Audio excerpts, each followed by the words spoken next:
ठीक है।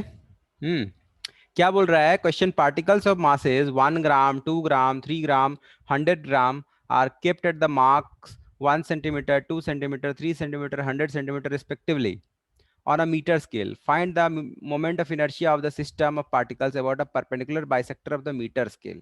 ठीक है, तो सबसे पहले एक मीटर स्केल का ड्रॉ करो। सपोज करो कि ये तुम्हारा मीटर स्केल है।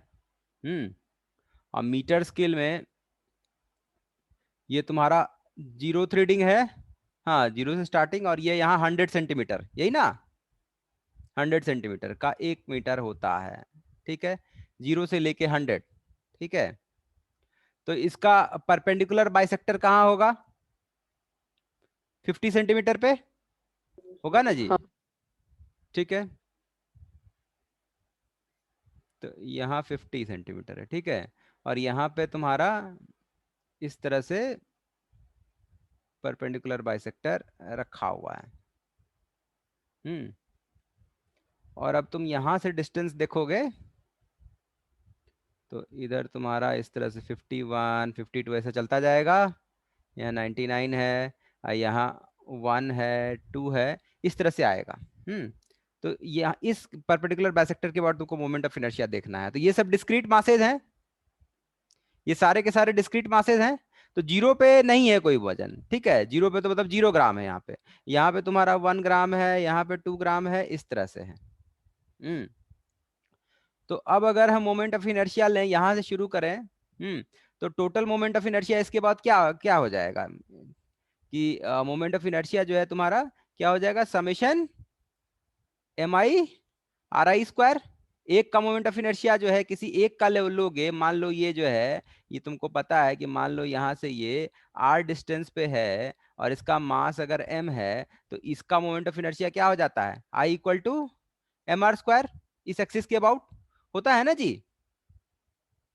हाँ सर। डिस्क्रीट मास है। डिस्क्रीट मासेस हैं, कंटिन्यूअस नहीं है, डिस्क्रीट है। हम्म ये कहाँ चला गया?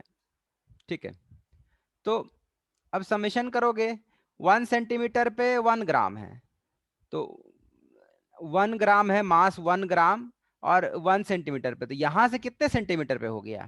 यहां से तो कितना सेंटीमीटर हो गया? 49 हो गया। 49 हो गया ना जी अनुभव? हाँ सर। यहां से ये हाँ सर। 49 हुआ ना जी, क्योंकि यहाँ 50 होता हाँ है। सर। हम्म हम्म। तो 49 से स्टार्ट होगा, 1 ग्राम में तुम्हारा 49², 2 ग्राम में तुम्हारा कितना हो जाएगा? 48²। हाँ, यहाँ से 48 सेंटीमीटर हो जाएगा। उसी तरह से 3 ग्राम में 47², उसी तरह से चलता जाएगा। और यहाँ पे ये जो 49 वाला पॉइंट है, यहाँ पे क्या रहेगा? 49 ग्राम रहेगा। यहाँ पे 49 ग्राम रहेगा, और सेंटीमीटर कितना यहाँ रहेगा? यहाँ से 1 सेंटीमीटर, तो 1 सेंटीमीटर का स्क्वायर। ठीक है, उसके बाद अब ये 50 ग्राम देखो, ये 50 ग्राम जो है 50th पॉइंट पे है, इसी पॉइंट पे है ना, तो इसका तो डिस्टेंस जो है इससे 0 हो गया, तो 50 × 0², तो ये तो तुम्हारा 0 हो गया, समझ रहे हो ना? हाँ सर। ये तो तुम्हारा 0 हो गया। उसके बाद 51 तुम्हारा हो जाएगा यहाँ से फिर 1 सेंटीमीटर दूर, तो 51 × 1², और इसी तरह से चलता जाएगा 52 × 2², इसी तरह से बढ़ता जाएगा, बढ़ता जाएगा, और 99 फिर 49 का स्क्वायर, और फिर 100 यहाँ 50। 100 ग्राम है, 50 का स्क्वायर। तो ये इस तरह से आ गया। ठीक है, तो कहानी तुम्हारी ऐसी हो गई। हम्म अब जरा गौर करो। हम्म तो ये किस, इतना समझ में आया? सबको समझ में आ रहा है ये? हाँ सर। अनीशा, आयुष आया हाँ है कि नहीं? सर। आयुष आया है कि नहीं आया? आज फिर नहीं आया आयुष। आयुष का क्या कोई प्रॉब्लम है क्या आशीष? बात उत होता है? कल आया था? मैच देख रहा हूँ सर। अरे, मैच में बर्बाद कर रहा है अपना टाइम। पता नहीं सर, देख रहे हैं ना वैसे ही है। हम्म क्लास कर लेना चाहिए, इतना इम्पोर्टेंट चल रहा है।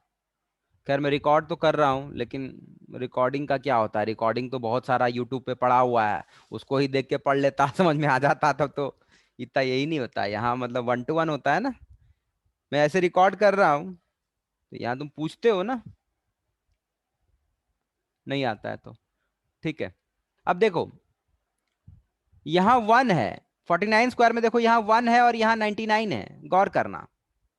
तो ये और ये इसमें 49 स्क्वायर कॉमन लोगे तो 1 + 99 इंटू 49 स्क्वायर आ गया, ठीक है।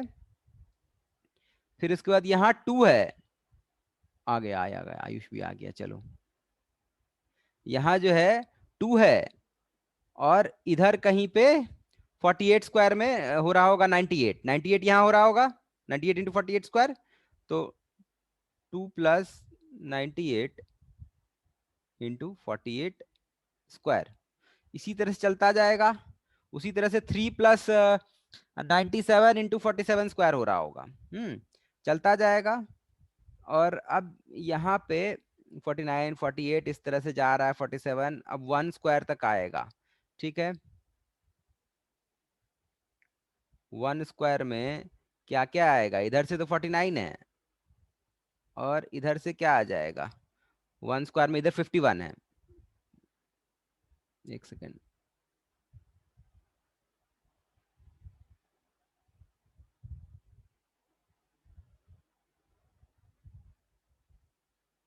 49 + 51 इंटू 1 स्क्वायर, तुम्हारा 51 इंटू 1 स्क्वायर इधर है, 49 इंटू 1 स्क्वायर इधर है, ठीक है। ये दोनों हो गया। और अब ये 50 इंटू 0 स्क्वायर, तो जीरो वाला तो केवल यही है, यही एक मास है जो इसी पे है, एक्सिस पे ही है, तो इसका कोई मोमेंट ऑफ इनर्शिया में कंट्रीब्यूशन नहीं होगा, इसका मोमेंट ऑफ इनर्शिया इस एक्सिस के अबाउट 0 होगा। अब बचा क्या तुम्हारा, 1 से लेकर के 49 तक तुमने ये सारे पॉइंट इसमें कैप्चर कर दिए, ये 0 हो गया, एक तुम्हारा ये बच गया कि +100 इंटू 50 का स्क्वायर, ये वाला। तो अब इस तरह से आ गया।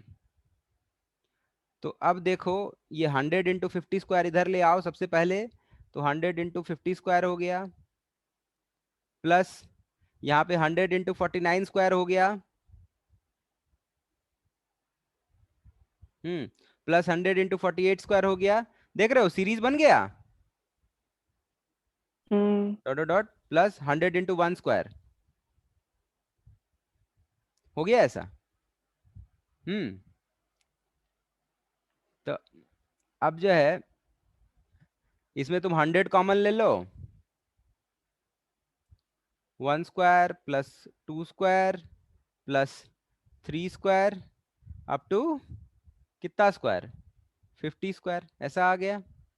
और इसका यूनिट क्या होगा, ग्राम सेंटीमीटर स्क्वायर, क्योंकि तुमने ग्राम लिया है और इधर सेंटीमीटर लिया है, तो ग्राम सेंटीमीटर स्क्वायर यूनिट।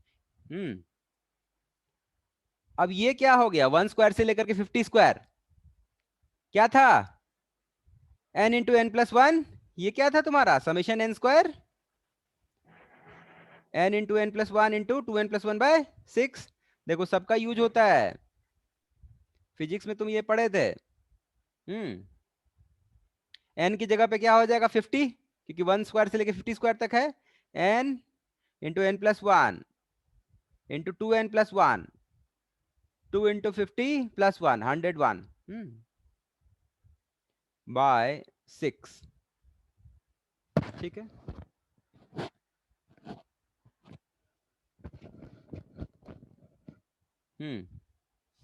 तो अब तुम्हारा ये 6 है, काटो तो ये ठीक है, 3 दूना 6 और 17 इधर आएगा।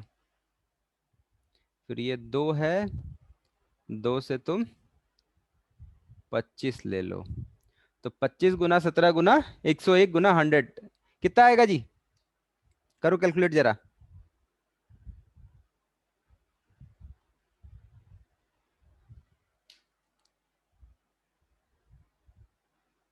42 925 100 ग्राम सेंटीमीटर स्क्वायर, ठीक है। अनुभव आंसर किसमें है, केजी मीटर स्क्वायर में है आंसर? हाँ सर। हाँ, तो पहले ये ग्राम सेंटीमीटर स्क्वायर है, तो ग्राम को तुम केजी सेंटीमीटर स्क्वायर करो, बाई थाउजेंड करोगे तो केजी सेंटीमीटर स्क्वायर हो जाएगा, तो बाई थाउजेंड करोगे तो कितना आएगा, 42 92, हाँ, 0.5, इतना केजी सेंटीमीटर स्क्वायर हो गया। अब सेंटीमीटर स्क्वायर को मीटर स्क्वायर में कन्वर्ट करोगे तो क्या करना पड़ेगा, तुमको 10⁻⁴ से मल्टीप्लाई करना पड़ेगा। तो 10⁻⁴ करोगे तो यहाँ आ जाएगा ये, तो 0.42925 केजी मीटर स्क्वायर, ये आंसर है। हाँ सर ये। दिक्कत कहाँ हुआ था अनुभव, समझे नहीं थे क्वेश्चन को? हम्म कैलकुलेशन। कैलकुलेशन मिस्टेक कर दिया ये सीरीज बनाने में, ठीक है, समझ तो गया था ना? ये ये वाला नहीं आता था, समेसन एन स्क्वायर। हाँ, ये वाला, ये तो तुमको हम हाँ। सीरीज में नहीं पढ़ाए हैं। नहीं सर, छूट गया था मेरा, कहाँ पढ़े। ओ, सर ये अच्छा, तो आप बार बार बताया। नहीं लेकिन बार बार यूज तो हम करते थे शुरू में, हाँ मतलब जब डेरिवेशन हुआ होगा तब छूटा होगा, हो सकता है तुम्हारा, लेकिन हम बार बार बताए हैं इसको, यूज करते थे। बाकी लोग, हाँ सर। ये बार बार बताए हैं ना, ठीक है। आयुष तुम क्वेश्चन बना रहा है, अरे देखो अभी कहाँ था, ये गायब हो गया था। आया।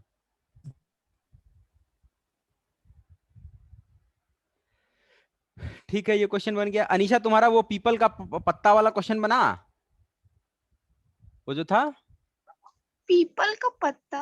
अरे वो था ना वो टॉर्क वाला। ओ, वो। हाँ, हाँ, बना ली। बन गया, हाँ। आंसर आ गया, हम्म। सही आंसर आया कि नहीं आया? पहले आया था गलत, फिर थोड़ा सा और सोचे तो बन गया। मैं इस पे ऐसे डिस्कस कर दे रहा हूँ। अरे इसमें बस क्या करना है, टॉर्क जो है, एक टॉर्क क्लॉकवाइज होगा, एक टॉर्क एंटी क्लॉकवाइज होगा, तो उसको उस ढंग से वेक्टोरियली ऐड कर देना। अभी मैं बना देता हूँ इसको। हाँ बोलो। छोड़ दीजिए, हम बना लिए। बाकी लोग, बना लीजिए सर। बना लिए हो इस क्वेश्चन को, इसको डिस्कस करने की जरूरत नहीं है? बना दीजिए सर। बना दें, अच्छा ठीक। हम्म।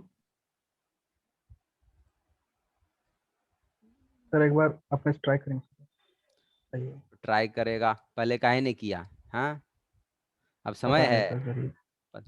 समय है, तुमको ये खत्म कर देना चाहिए ना। एससी वर्मा बना नहीं रहा है, सोचता ही नहीं है कि बनाना है, बनाता तो सवाल एकदम दंदना के पता चलता कि इतना पोस्ट किए हुए रहता, भर देता एप्लीकेशन पोस्ट से। या ये क्वेश्चन नहीं बन रहा है, बनाएगा तब ना डाउट होगा, कब बनाएगा? दोबारा कभी समय नहीं मिलने वाला, मैं बार बार कह दे रहा हूँ। ये जो तुम सोचोगे कि 2021 का ये टाइम रिपीट करके आएगा, वो नहीं आने वाला है। ये समय जो चला गया, जिनका टारगेट कंपटीशन है, उनके लिए ये समय नहीं आएगा कभी। वो तो खैर किसी के लिए समय नहीं आएगा, बट जिनका टारगेट कंपटीशन है उनके लिए बहुत इंपॉर्टेंट है। और बाद में देखोगे तो लगेगा साला ये पहाड़ आ गया ऊपर, इतना पहाड़ हो गया कि संभलेगा नहीं, संभलेगा नहीं बाद में कि इतना चीज है, क्या करें क्या नहीं करें समझ में नहीं आएगा। इसीलिए अभी से करते जाओ, नहीं तो बाद में कभी समय नहीं होने वाला है। कंपटीशन में वैसा 10th क्लास की तरह नहीं होगा, बोर्ड की तरह नहीं होगा, तुमको टाइम ही नहीं मिलेगा। चलो मैं बनाता हूँ इसको।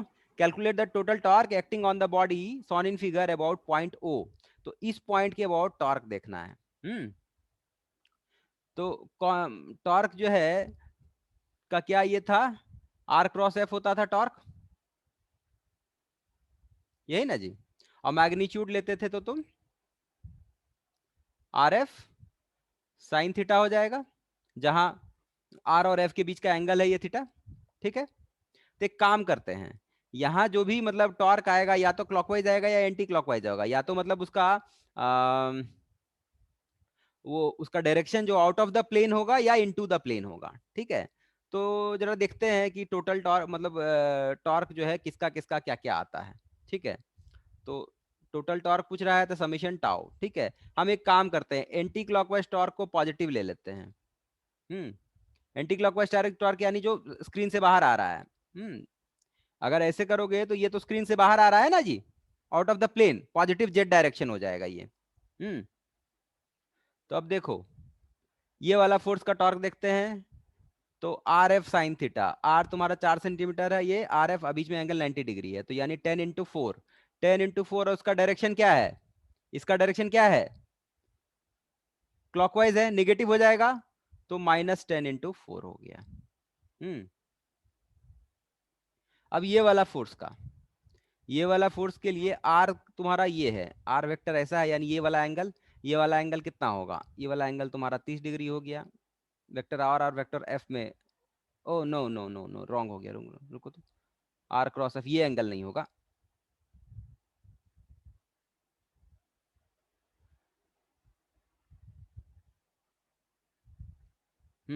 ये फोर्स है और ये तुम्हारा ऐसा आर है, ये आर का डायरेक्शन है इसके लिए, आर और एफ, तो ये तुम्हारा कैसे होगा जी, ये इधर निकलेगा। तो ये वेक्टर तुम्हारा ऐसा है और ये वेक्टर ऐसा है। ठीक है, तो अच्छा ये एंगल भी तब तुम्हारा कितना रहेगा, 150 इधर है, तब वर्टिकली अपोजिट एंगल, क्योंकि ये तुम्हारा एफ फोर्स का डायरेक्शन ये वाला है, ठीक है, और आर का डायरेक्शन ये वाला है, तो ये एंगल भी 150 डिग्री ही है। तो अब जरा देखो इसका डायरेक्शन, आर क्रॉस एफ करोगे तो आर तुम्हारा ये है, एफ तुम्हारा ये है, ये डायरेक्शन है, ये डायरेक्शन, तो आर क्रॉस एफ करो, एंटी क्लॉकवाइज हो गया, एंटी क्लॉकवाइज हुआ ना जी, आर से एफ की तरफ, R cross F anticlockwise हो गया, तो यानी पॉजिटिव, तो +20 × 4 सेंटीमीटर है डिस्टेंस 4, और साइन एंगल कितना है 150 डिग्री, तो 150 डिग्री ये हो गया। अब ये 5 न्यूटन जो है, तो 5 न्यूटन जो ये है, ये तो इस पॉइंट से पास कर रहा है, ओ से पास कर रहा है, तो आर और एफ के बीच में एंगल कितना 180 डिग्री, ये 5 न्यूटन के लिए टॉर्क 0 हो गया ना जी, अरे हुआ ना, ये वाला 5 न्यूटन फोर्स जो है इस पॉइंट ओ से पास, हाँ सर। तो इसका टॉर्क 0, ये टॉर्क में इसका कोई कंट्रीब्यूशन नहीं होगा। ठीक है, अब यहां से निकलो, इस फोर्स का कोई टॉर्क नहीं है, अब ये फोर्स बचा 15 न्यूटन वाला, तो 15 न्यूटन वाला फोर्स जो है, ये इसका आर तुम्हारा कैसा है, इसका आर का डायरेक्शन तो ये है, हाँ आर क्रॉस एफ करोगे तो फोर्स तो इस डायरेक्शन में है, और तुम्हारा आर वेक्टर ऐसा है, इसका डायरेक्शन ये है, तो इसके बीच में एंगल कितना हो जाएगा, ये कितना हो जाएगा 180 - 37, यानी 180 - 37 डिग्री कितना होता है 143।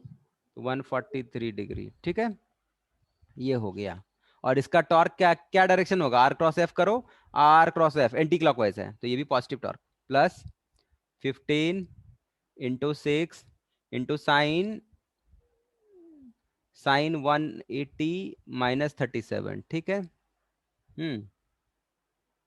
ये हो गया, तो -10 × 4 -40 हुआ, इधर 20 × 4 +20 × 4, और साइन 150 डिग्री जो है साइन 30 डिग्री के बराबर होता है, क्योंकि sine pi minus theta sine theta होता है ना जी, हाँ सर।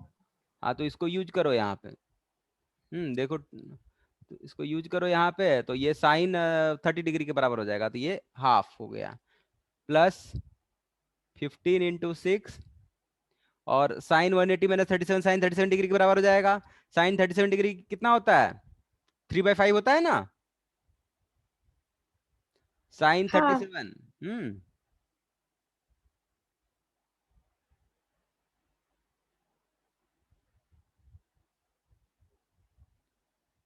-40 +20 दूना 40 +40। ठीक है, अब इधर 3 3 जा 9, 3 3 9 6 54 54, और क्या आएगा, टॉर्क का जो यूनिट है न्यूटन सेंटीमीटर इसमें, क्योंकि ये तुम फोर्स ले रहे हो न्यूटन में, और डिस्टेंस जो है दीवार आर्म जो है सेंटीमीटर में, -40 +40 गया, तो 54 न्यूटन सेंटीमीटर। नेट टॉर्क तुम्हारा यही है। तो इसको क्या न्यूटन मीटर में आंसर है? न्यूटन मीटर करोगे तो 0.54 न्यूटन मीटर आ जाएगा। क्या आंसर ये है? हाँ सर यही है। हम्म। तो नेट टॉर्क जो है, समेशन टॉर्क जो है, नेट टॉर्क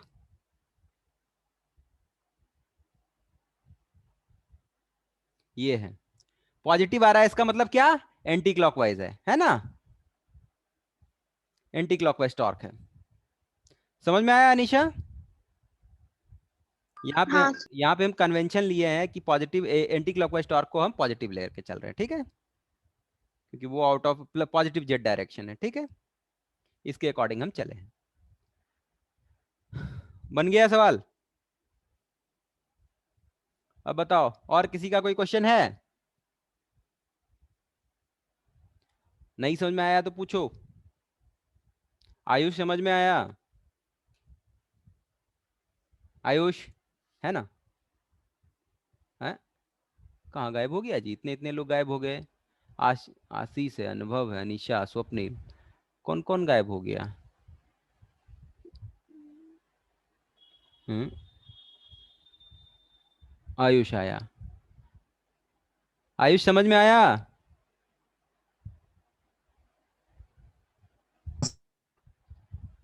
आयुष, हाँ सर।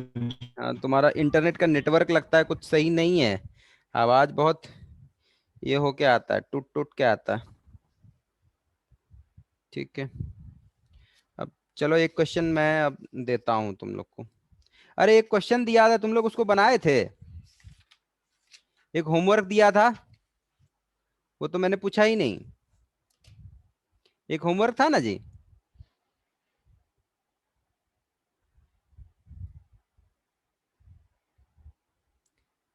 हाँ सर था। वो क्वेश्चन क्या बना?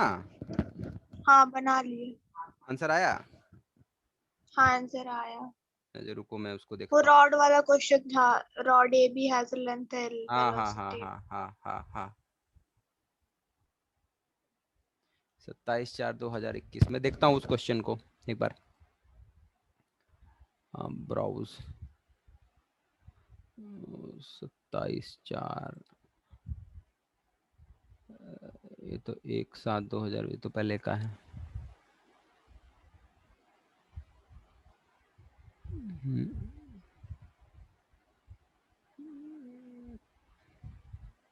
सर ये 2020 का है। 21 का है ना? एक सेकंड, कितना कितना तारीख का है ये? डेट तो याद नहीं। 22 तारीख का है क्या?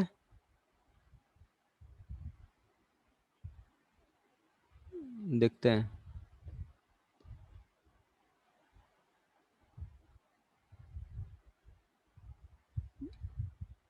हाँ यही है।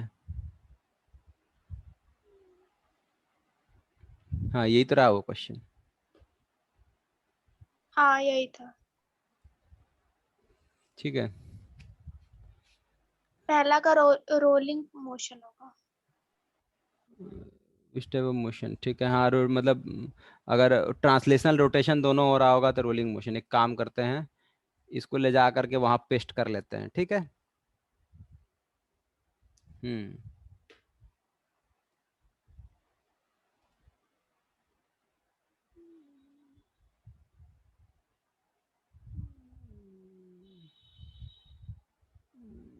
आज वाला 27/4 कहाँ है?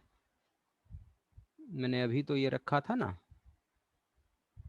अरे यहाँ डालते हैं, कुछ 27/4 टाइप करते हैं तो आएगा। हैं?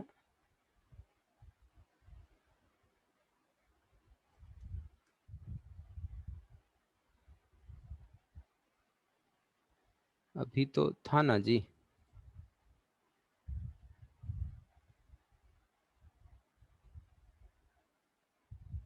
हम्म,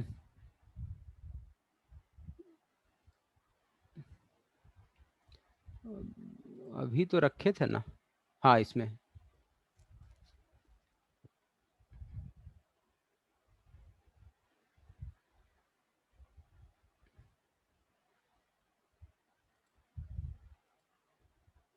हम्म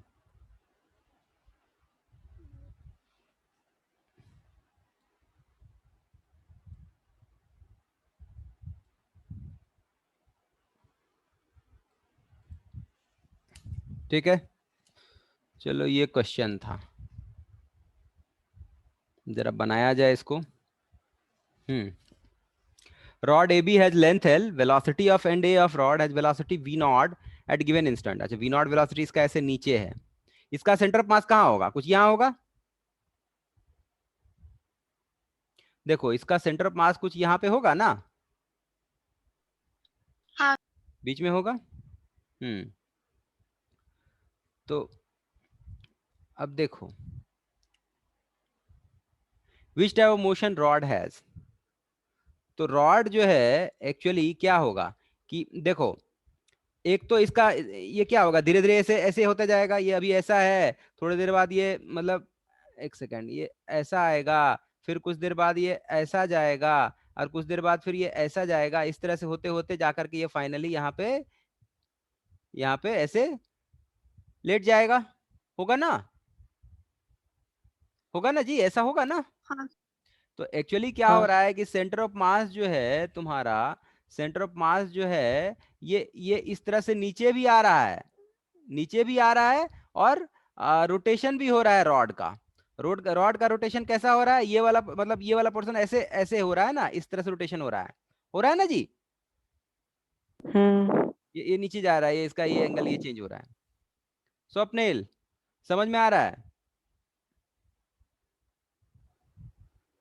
हाँ स्वप्निल, समझ में आ रहा है ना? नहीं समझ में आ रहा है तो पूछो। इसमें मतलब बस मोशन समझना है उसको कि किस तरह का मोशन हो रहा है, बाकी इसका कोई डिपेंडेंस किसी पे नहीं है। रुक जाओ, एक सॉलिड लाइन खींचता हूं मैं। हाँ, ये वाला लेते हैं।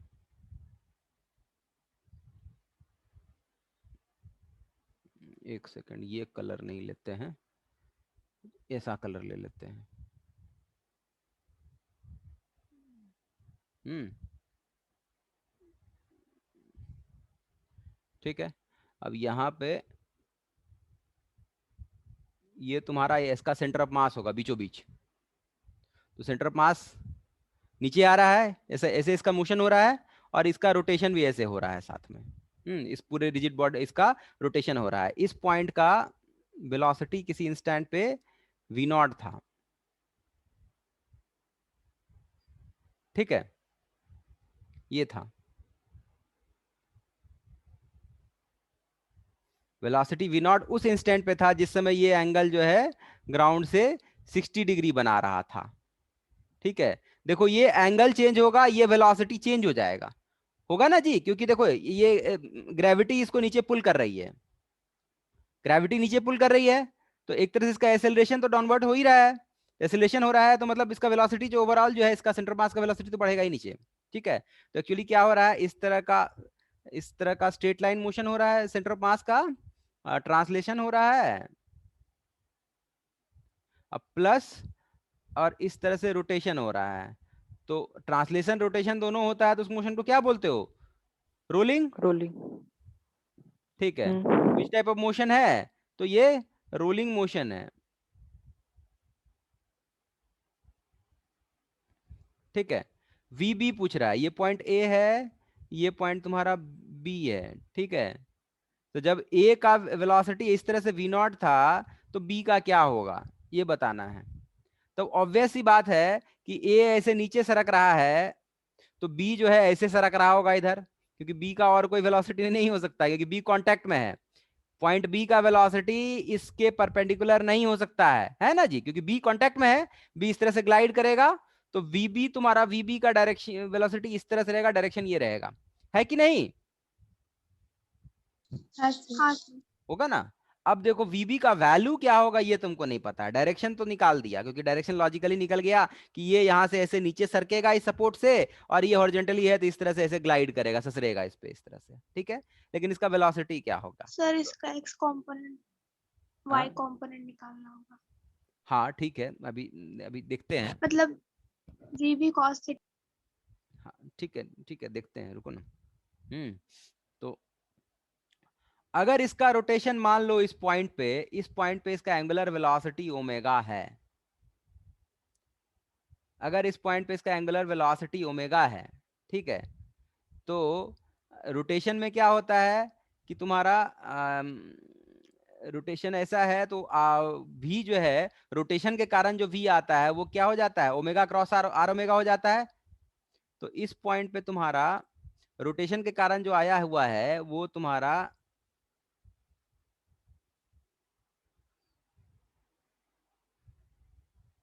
इसके परपेंडिकुलर, ठीक है, वो तुम्हारा यहां से कितना हो जाएगा, ये अगर l लेंथ है तो l/2 होगा ये। तो ये l/2 ओमेगा इसका रोटेशन के कारण आ जाएगा, ठीक है, समझ रहे हो। इसको थोड़ा और बड़ा बड़ा बनाते हैं ये वाले को।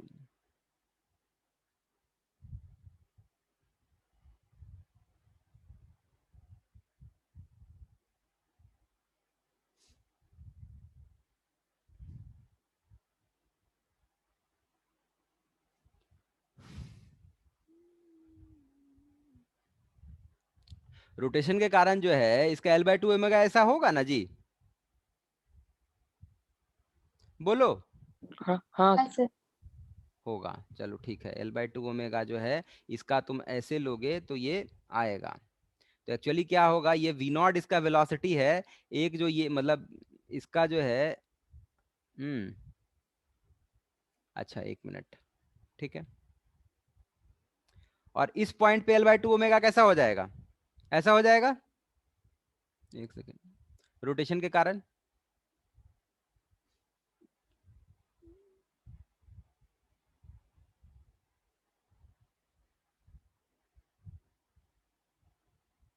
क्योंकि यहां से ये डिस्टेंस जो है l/2 है यहां से, है ना। अरे ऐसे लेते थे ना, ऐसे ओमेगा है, यहाँ से मान लो r डिस्टेंस दूर है, खाली ओमेगा, तो ये r ओमेगा ऐसा आता था ना, रोटेशन के कारण जो इसका वेलोसिटी, लीनियर वेलोसिटी बनता था। तो एक्चुअली रोलिंग में क्या है, ट्रांसलेशन वाला वेलोसिटी और रोटेशन वाला वेलोसिटी दोनों का सुपरपोजिशन है। तो सेंटर ऑफ मास का जो वेलोसिटी होगा, सेंटर ऑफ मास का वेलोसिटी एक्चुअली कैसा होगा, सीधा वर्टिकल होगा।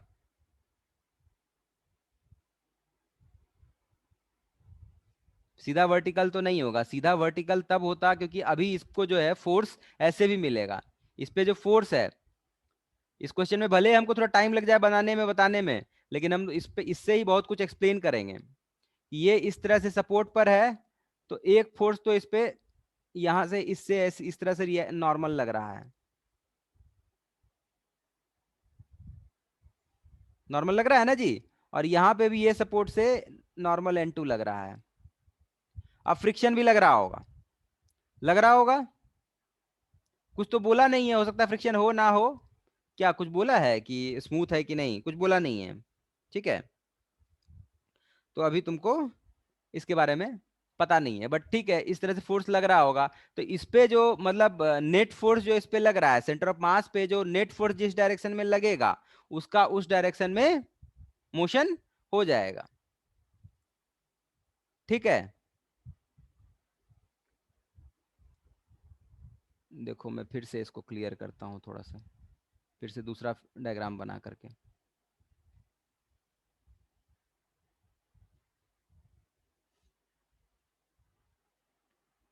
देखो अब अगर हम इस पे फोर्स की बात करें तो सेंटर ऑफ मास से इस तरह से एक mg लग रहा होगा, ये सपोर्ट से एक कांटेक्ट फोर्स लग रहा होगा, उसको चलो मैंने बोल दिया N1, ठीक है, और इस कांटेक्ट से एक लग रहा होगा N2, क्योंकि यहाँ पे भी इस तरह से रखा हुआ है ना जी, और इस तरह से यहाँ इस तरह से है,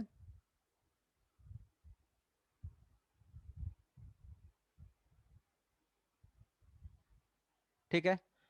और अब अगर ये नीचे ससर रहा है तो नीचे ससरने से रोकने के लिए इस पे अगर फ्रिक्शन लग रहा होगा तो फ्रिक्शन का डायरेक्शन होता होगा ऐसा F1, और इस पे लग रहा होगा, इधर ग्लाइड कर रहा है तो होता होगा ऐसा F2, बात समझ में आ रही है हाँ सर। कि जितने फोर्स इस पे लगेंगे, हालांकि इस क्वेश्चन में फोर्स निकालने का जरूरत नहीं था हमको, लेकिन जितने फोर्स इस पे लगेंगे, ठीक है, बस मैं वो क्लियर कर दे रहा हूं, ठीक है। तो अब देखो,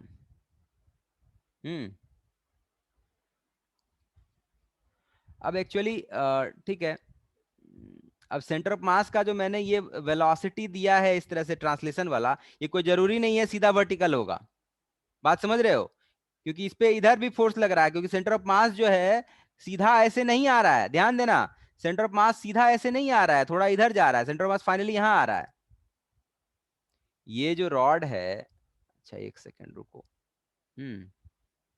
अगर मैं फाइनल वाला केस ड्रॉ करूं तो ये रॉड मेरा कुछ इस तरह से होगा,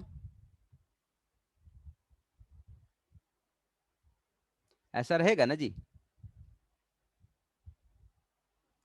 ये मेरा सेंटर मास यहाँ था, वो अब जा करके यहाँ आएगा, क्योंकि ये ऐसे एल था और अब ये ऐसे एल होगा। इनिशियल पोजीशन मेरा ये है, अब फाइनली जब लेटा हुआ है तो ये है। ऐसा ही ना होगा जी, रॉड गिरेगा तो ऐसे लेट जाएगा इस पे, बोलो हाँ कि ना। हाँ सर। हाँ सर। तो ये mg का जो मतलब इस ये जो सेंटर ऑफ मास है वो एक्चुअली यहाँ पे आ गया। इनिशियली सेंटर ऑफ मास यहाँ था, अभी यहाँ है, तो सेंटर ऑफ मास का दोनों डिस्प्लेसमेंट हो रहा है, वर्टिकल भी हो रहा है, हॉरिजॉन्टल भी हो रहा है। बात समझ रहे हो? सेंटर ऑफ मास जो है इस तरह से इतना तुम्हारा एक्स में भी ट्रेवल किया है और इस तरह से इतना तुम्हारा वाई में भी नीचे आया है। बात समझ रहे हो कि नहीं समझ रहे हो? स्वप्निल समझ में आ रहा है?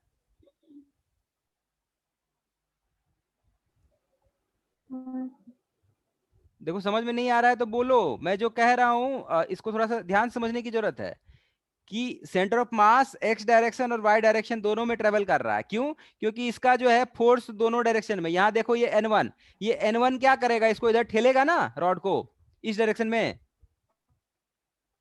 N1 को, N1 इसको आगे पुश करेगा ना जी। अब पुश होने से F2 रोकेगा, लेकिन ऑब्वियस सी बात है कि F2 N1 से कम होगा तभी इधर स्लाइड कर रहा है। अगर F2 N1 के बराबर हो जाएगा तो नीचे नहीं सरकेगा, वैसे ही रहेगा, इसी पोजीशन में रेस्ट करेगा। सीढ़ी को झुका के रखते हो ना, तो सीढ़ी को एक एंगल पर रखते हो रख जाता है, उससे ज्यादा एंगल देते हो तो सर जाता है नीचे। वो लकड़ी वाला सीढ़ी यूज किया है? लकड़ी वाला सीढ़ी, बांस वाला अनुभव? हाँ सर। उसको तुम झुका दोगे ज्यादा तो नीचे से सर जाएगा ना।